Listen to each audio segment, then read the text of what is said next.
নমস্কার, আমি ইলমাস সৈয়দ, আপনারা দেখছেন আমার বাংলা। বিরোধীদের হুঁশিয়ারি দিলেন মালদা জেলা তৃণমূল সভাপতি আব্দুর রহিম বক্সি। আগামী পঞ্চায়েত ভোটে বিরোধীদেরকে বুথ ছাড়া করার হুমকি দিলেন। পঞ্চায়েত বুথে ঢুকতে দেওয়া হবে না বিরোধীদের, শূন্য করে দেওয়া হবে কংগ্রেস, বিজেপি, সিপিএমকে। প্রকাশ্য সভা থেকে হুমকি তৃণমূল সভাপতির, শুনুন।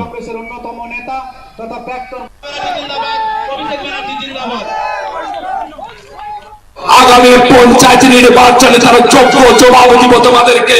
সেখানে সিপিএম থাকবে শূন্য সেই লড়াইয়ে, সেখানে কংগ্রেস থাকবে শূন্য সেই লড়াইয়ে, বিজেপি থাকবে শূন্য, তোমরা থাকবে শূন্যর দিকে। আর তৃণমূল কংগ্রেস পুনরায় ক্ষমতায় ফিরে আসবে পঞ্চায়েত নির্বাচনের মধ্য দিয়ে। এটা তোমাদেরকে হুঁশিয়ার করে দিতে চাইছি। আগামী দিন বুথে তোমাদের কোন স্থান নাই। আগামী দিন বুথের বাইরে তোমরা থাকবে। তোমরা বুথে ঢুকে দেখাও তৃণমূল কংগ্রেস কর্মীরা বুথে তৈরি আছে। আগামী দিনে বুথের বাইরে থাকবে ভারতীয় জনতা পার্টি, সিপিআইএম এবং কংগ্রেস, বলছেন আব্দুর রহিম বক্সি। আর এই নিয়ে তরজাও তুঙ্গে, দেখুন। রহিম বক্সি বলে আপনারা যার নাম বলছেন, তিনি এখানে জেলা সভাপতি। আজকে তার এলাকায় তো তিনি বিচ্ছিন্ন হয়েছেন মানুষ তাকে হচ্ছে যে এখান থেকে হচ্ছে তাকে প্রত্যাখ্যান করেছেন। উনি চ্যালেঞ্জটা নিজের এলাকায় করুক না, তিনি পুলিশকে নিয়ে আসবেন। পুলিশকেও মানুষ হচ্ছে আগামী দিনে পুলিশ যারা হচ্ছে তৃণমূল কংগ্রেসের দলদাস পুলিশ, তার বিরুদ্ধেও মানুষ হচ্ছে আগামী দিনে সোচ্চার। ভারতীয় জনতা পার্টি এরা রাস্তাতে আছে, অতীতেও ছিল, আজও আছে, আগামী দিনেও থাকবে। রাস্তায় দাঁড়িয়ে থেকে তারা লড়াই করবে এবং তৃণমূল কংগ্রেসকে মোকাবেলা করবে। এখন প্রচারের আলোয় ভেসে থাকার জন্য যেভাবে বীরভূমের অনুব্রত মণ্ডল বলতো, ঠিক সেইভাবেই উনি কথাবার্তা বলছেন। ময়দানে বোঝা যাবে যে পঞ্চায়েত নির্বাচন যখন আসবে উনি বুঝতে পারবেন কত ধানে কত চাল হয়। কারণ গোটা রাজ্যের মানুষ তৃণমূলকে রাস্তায় দেখলে চোর চোর স্লোগান তুলছে। নীতিহীন কথা। তিনি বিধায়ক, তিনি এসব কথা বলতে পারেন না, তিনি আইনসভার সদস্য, কিন্তু বেআইনি কথাবার্তা বলছেন। মানুষ 11 বছরে বুঝে গিয়েছে, এবারে মানুষ প্রতিরোধ করবে বুঝে। এই চোর বাটপার যারা বড় বড় কথা বলছেন তাদেরকে পাবলিক পেটাবে, পাবলিকই গ্রামে এলাকায় ঢুকতে দেবে না। মানুষ শেষ কথা, জনগণ শেষ কথা বলে, জনগণই শেষ কথা বলবে, জনগণ শেষ কথা বলবে এবং আমরা যেভাবে বলবে সেইভাবে আমরা মোকাবিলা করব। এলাকায় ঢুকতে দেবে না, আমরা ঢুকবো, দেখি কিভাবে আমাদের আটকানো হয়। বদমাস রাজনীতিতে আসলে যা হয় সেটাই তিনি বলেছেন। এই প্রথম নয়, গত রবিবারই বাঁশের বদলা হাত পা কেটে দেওয়ার হুমকি দেন এই আব্দুর রহিম বক্সি, দেখুন। খুনি সিপিএম, খুনি বিজেপি, খুনি কংগ্রেস, তারা আজকে নতুন করে জেগে উঠে বলতে চাইছে হাতে বাঁশ নিয়ে প্রতিরোধ গড়ে তুলুন। জেনে রাখুন বিজেপি বন্ধ। আপনাদেরকে এই প্রকাশ্য সমাবেশের মঞ্চ থেকে বলতে চাই, তৃণমূল কংগ্রেস মমতা ব্যানার্জির নির্দেশে চুপ করে বসে আছে। হাতে বালা পড়ে নয়, বাঁশ দেখালে হাত খসিয়ে দেওয়া হবে, বাঁশ দেখালে পা কেটে নেওয়া হবে। তৃণমূল কংগ্রেস কর্মী দুর্বল নয়, প্রতিটা বুথে বুথে তৃণমূল কংগ্রেস ঐক্যবদ্ধ আছে। তৃণমূলের কার্যালয়ে আগুন ঘিরে চাঞ্চল্য। বাঁকুড়ার জয়পুরের বাঁশি গ্রামে ঘটনাটি ঘটেছে। কার্যালয়ের তালা ভেঙে আগুন লাগানো হয়, এমনটাই অভিযোগ। ঘটনায় বিজেপির যোগ রয়েছে বলে অভিযোগ অস্বীকার করে তৃণমূলের গোষ্ঠীদ্বন্দ্বের জেরে ঘটনাটা ঘটেছে বলে পাল্টা দাবি করছে ভারতীয় জনতা পার্টি। স্থানীয় মানুষ ও তৃণমূলের দলীয় কর্মীরাই আগুন নিয়ন্ত্রণে আনে। যে তালাটি টেনসার দিয়ে কাটা হয়েছে এবং আমাদের যে ডিশ অ্যান্টেনাটা ছিল তুলে ফেলে দেওয়া হয়েছে, মানে ভেঙে ওটাকে ফেলা হয়েছে। আলমারির মধ্যে যে কাগজপত্র ছিল তার মধ্যে থেকে আগুন কিন্তু দাউ দাউ করে জ্বলছে। আমার যেটা ধারণা, যেটা একদম বিরোধী দল যারা তৃণমূল কংগ্রেসকে সহ্য করতে পারে না, একদম সিপিএম এবং বিজেপির এটা কাজ। হাস্যকর বক্তব্য না রেখে নিজেদের মধ্যে বসতে, কে পাওনা কম পাচ্ছে, কার কাটমানি কম গেছে, কোন খাতে কম গেছে, তার খোঁজ করলেই দেখবেন, বুঝতে পারা যাবে কে ভারতীয় জনতা পার্টির লোকে এসে ভাঙবে। হাস্যকর বিষয়। আরো অস্বস্তিতে এসএসসি গ্রুপ ডি নিয়োগ মামলায় বিস্ফোরক আরেক বিচারপতি। এবার বিচারপতি বিশ্বজিৎ বসু দিলেন পুরো নিয়োগ প্যানেল বাতিল করে দেওয়ার হুঁশিয়ারি। বললেন, ভয়ঙ্কর পরিসংখ্যান দেখে মনে হচ্ছে হিমশৈলের চূড়া মাত্র, গোটা হিমশৈলটা আছে জলের নিচে।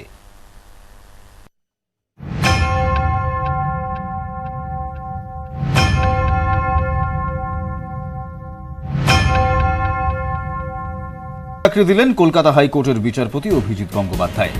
ববিতার প্রশ্ন, এবার কি তাহলে চাকরি পেতে কোর্টেই যেতে হবে সবাইকে? ববিতার পর আরো একটি চাকরি হলো প্রিয়াঙ্কা সাউ, তিনি চাকরি পেয়েছেন। প্রিয়াঙ্কাকে চাকরির নির্দেশ দিয়েছেন বিচারপতি অভিজিৎ গঙ্গোপাধ্যায়। 11 থেকে 21 অক্টোবরের মধ্যে সুপারিশপত্র দেওয়ার নির্দেশ দিয়েছেন। বাড়ির কাছাকাছি স্কুলে চাকরির নির্দেশ দিয়েছেন বিচারপতি। 28 অক্টোবরের মধ্যে নিয়োগপত্র দেওয়ার নির্দেশও দিয়েছেন অভিজিৎ গঙ্গোপাধ্যায়। এতদিন ধরে তো এই চাকরিটা পাওয়ার জন্যই লড়াই চলছিল। আজকে লড়াইটা করে আমি যে ব্যর্থ নই এবং লড়াই যে আলটিমেট সাকসেস নিয়ে আসে, আমার হয়তো স্টোরিটা সেরকমই তাই। এবং আমার মনে হয় যারা বঞ্চিত চাকরি প্রার্থী এখনও রয়েছে আন্দোলনরত, তাদের সবাইকেই একটা ইন্সপিরেশন দেবে। তারাও they will definitely move to the court and they will ask for justice. I'm getting justice by 28th of October, so they will also get. Priyanka সাউকে আমার তরফ থেকে অনেক অভিনন্দন। আগামী দিনে তার শিক্ষিত হিসেবে যাত্রা সফল হোক। আর এভাবে যে যোগ্য পাচ্ছে চাকরি পাচ্ছে আদালতের মাধ্যমে, এটা খুবই ভালো একটা ব্যাপার। কারণ আমরা তো এখনো পর্যন্ত সরকারের বা কমিশনের কাছ থেকে চাকরি পাচ্ছি না। আমার যদি চাকরি দিচ্ছি সেটা হলো আদালত দেওয়া তো উচিত কমিশনকে চাকরি যোগ্য প্রার্থীদের, কিন্তু সেটা হচ্ছে না। আদালতের ব্যবস্থা হতে হচ্ছে এবং আদালতে সেগুলো চাকরির যোগ্য প্রার্থীদের চাকরি দিচ্ছে। তো আগামী দিনে কি এটাই রাস্তা হবে কিনা সেটাও আমি চিন্তা ভাবাচ্ছি আমাদের সকল পশ্চিমবঙ্গ জনগণকে। আবারও মেধা তালিকায় বেনিয়ম। রাষ্ট্রবিজ্ঞানের পর এবার ইতিহাসের চাকরির অভিযোগ। মেধা তালিকায় থেকেও চাকরি পাননি লিপিকা মণ্ডল। নভেম্বরের 3য় সপ্তাহের মধ্যে রিপোর্ট পেশের নির্দেশ দেওয়া হয়েছে। অর্ণব রয়েছে, বিস্তারিত জানবো। অর্ণব, একাদশ দ্বাদশ শ্রেণীর ইতিহাসের যে মেধা তালিকা 2017 সালের নভেম্বর মাসে প্রকাশিত হয়, তার র্যাঙ্ক কার্ড অনুযায়ী 30 মেধা তালিকায় জায়গা ছিল লিপিকা মণ্ডলের, পশ্চিম মেদিনীপুরের বাসিন্দা। কিন্তু তারপরে একটি অন্য ইন্টারভিউ তালিকা মেধা তালিকায় দেখা যায় তিনি চলে গেছেন 30 থেকে 31 নম্বরে, আর লিস্টের 2 নম্বরে জায়গা পেয়েছে প্রবীণ কুমার মণ্ডল। এই ঘটনার পর কলকাতা হাইকোর্টের নির্দেশে যখন এই স্বচ্ছতা আনার জন্য মেধা তালিকা নম্বর বিভাজন সহ প্রকাশের নির্দেশ দেওয়া হয়, সেই মেধা তালিকা স্কুল সার্ভিস কমিশন কিছুদিন আগে প্রকাশ করেছে এবং সেই মেধা তালিকায় দেখা যাচ্ছে প্রবীণ মণ্ডলের কোনো জায়গাই হয়নি। 30 নম্বর যা র্যাঙ্ক কার্ড ছিল সেখানেই জায়গা রয়েছে লিপিকা মণ্ডলের। এরপরই অভিযোগ হয় মেধা তালিকায় শেষ যে প্রকাশ করলো হাইকোর্টের নির্দেশে, সেখানে জায়গা না পাওয়ার পরেও মালদার রতুয়ার হাই স্কুলে চাকরি করছেন এই প্রবীণ মণ্ডল। মণ্ডলের র্যাঙ্ক কার্ড, সেখানে তার এসসি মেল ফিমেল ক্যাটাগরিতে র্যাঙ্ক ছিল 30। র্যাঙ্কের পরিবর্তন ঘটানো হয়েছিল এবং এই পরিবর্তন ঘটিয়ে এই অ্যাপ্লিকেন্টকে ডিপ্রাইভ করা হয়েছে। এই যে প্রবীণ কুমার মণ্ডল, তিনি যদি ডাক না পেতেন, বিশ্বজিৎ বিশ্বাস সর্বশেষ ডাক পেয়েছিলেন, পরবর্তী র্যাঙ্কই ছিল লিপিকা মণ্ডলের, তাহলে লিপিকা মণ্ডল চাকরি পেতে পারত, কিন্তু চাকরি পাননি। তাহলে এই প্রবীণ কুমার মণ্ডলের নাম কেন ঢোকানো হয়েছিল, প্রশ্ন এখানে। বৈবাহিক ধর্ষণ ও ধর্ষণ, গর্ভপাত করানোর ক্ষেত্রে বৈবাহিক ধর্ষণকেও ধর্ষণ হিসেবে দেখা উচিত। গর্ভপাত মামলায় রায় দিতে গিয়ে এমনই মন্তব্য করলেন সুপ্রিম কোর্টের বিচারপতি DY চন্দ্রচূড়।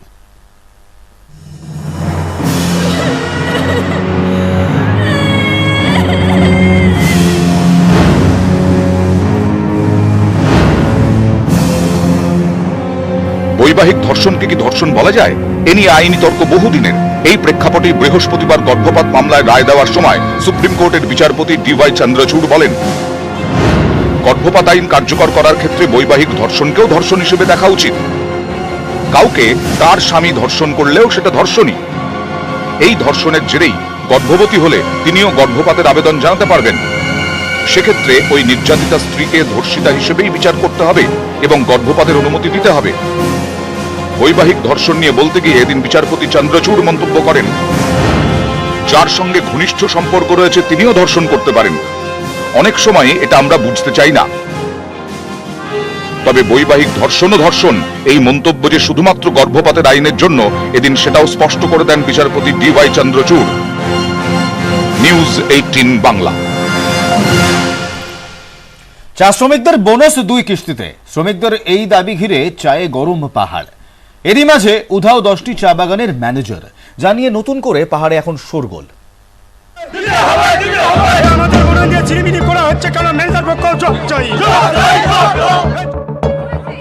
দু দফায় নয়, পুজোর বোনাস একবারে দিতে হবে, এই দাবিতে আন্দোলনে দার্জিলিং এর চা শ্রমিকরা। তাদের এই ক্ষোভকে হাতিয়ার করেই পাহাড়ে পঞ্চায়েত ভোটের আগে একজোট বিরোধীরা, এক নৌকায় বিজেপি, সিপিআইএম, কংগ্রেস। এসবেরই মাঝে পুজোর মুখে যেন অন্ধকার নেমে এলো 10 চা বাগানে। অভিযোগ, বোনাস না মিটিয়েই উধাও চা বাগানের ম্যানেজাররা। তাহলে বোনাস হবে কিভাবে? আসরে নেমে পড়েছে গোর্খা জনমুক্তি মোর্চা থেকে Hamro party. GTA relief fund থেকে বোনাস মেটানোর দাবিতে সরব বিমল গুরুং, অজয় এডওয়ার্ডরা। मेरा विनती है अनिल थापा दाजू, आप जीटीए का प्रमुख है, आपका समय में ये डोनेशन उठाया। अभी ये पूजा के लिए हर एक घर, हर एक परिवार को थोड़ा थोड़ा अमाउंट 2-3 हजार जितना हो वो मिलने से बहुत अच्छा होगा। बैंक में पैसे नहीं तो 10 कमान बंद है, ये 10 कमान बंद न होने का समय में आके रिलीफ फंड को वितरण करना चाहिए ना। হামরো পার্টির সভাপতি দার্জিলিং এর বিখ্যাত দোকান গ্লেনারিজের মালিক। চা শ্রমিকদের পাশে দাঁড়াতে সেই গ্লেনারিজে দার্জিলিং টি বিক্রি আগেই বন্ধ করেছেন। এবার চা গাছের গোড়ায় রক্ত ঢেলে প্রতিবাদ হামরো পার্টির মাথা অজয় এডওয়ার্ডের। ये Darjeeling T is not tea, it is blood tea. It is the blood and sweat of our people. I request once again tea garden malik ko that please be kind. সামনে পঞ্চায়েত ভোট, তার আগে চা শ্রমিকদের ক্ষোভকে হাতিয়ার করে এক ফোরামে বিরোধীরা। 7 দল এক ছাতার তলায়, সিপিআইএম এর পাশে বিজেপি, সঙ্গে কংগ্রেস, মোর্চার পাশে জিএনএলএফ, প্রত্যেকেরই নিশানায় জিটিএ, যা এখন অনিল থাপার দল ভারতীয় গোর্খা প্রজাতান্ত্রিক মোর্চার হাতে। জিটিএর চিফ এক্সিকিউটিভ অনিল থাপার দাবি, তিনি শ্রমিকদের পাশে ছিলেন, থাকবেন। ম্যানেজারদের বাংলো ছেড়ে চলে যাওয়ার বিষয় নিয়ে জেলা শাসক এবং পুলিশ সুপারের সঙ্গে কথা হয়েছে। রাজ্য সরকারের সঙ্গে কথা বলে সমাধানের পথ খোঁজা হচ্ছে। পার্থপ্রতিম সরকার ও মনি লামা, নিউজ 18 বাংলা। ঘোষণার 3 দিন বাদে জোড়া বিজ্ঞপ্তি, টেট ও নিয়োগের জোড়া বিজ্ঞপ্তি প্রাথমিক শিক্ষা পর্ষদের। টেট ও নিয়োগের জোড়া বিজ্ঞপ্তি পর্ষদের। সোমরাজ বন্দ্যোপাধ্যায় রয়েছে, বিস্তারিত জানবো। সোমরাজ, তবে প্রাথমিক শিক্ষা পর্ষদের তরফে আগেই জানানো হয়েছিল যে পুজোর আগেই তারা বিজ্ঞপ্তি দেবেন, বিশেষত টেট এবং প্রাথমিক শিক্ষক নিয়োগে। সেই মতোই আজকেই বিজ্ঞপ্তি দিয়ে দিল প্রাথমিক শিক্ষা পর্ষদ। কিছুক্ষণ আগেই পর্ষদের ওয়েবসাইটে সেই বিজ্ঞপ্তি দেওয়া হয়েছে, যেখানে বলা হয়েছে প্রাথমিকের টেট হবে 11ই ডিসেম্বর এবং তার জন্য আবেদনপত্র তোলা ও জমা নেওয়া যাবে 14ই অক্টোবর থেকে।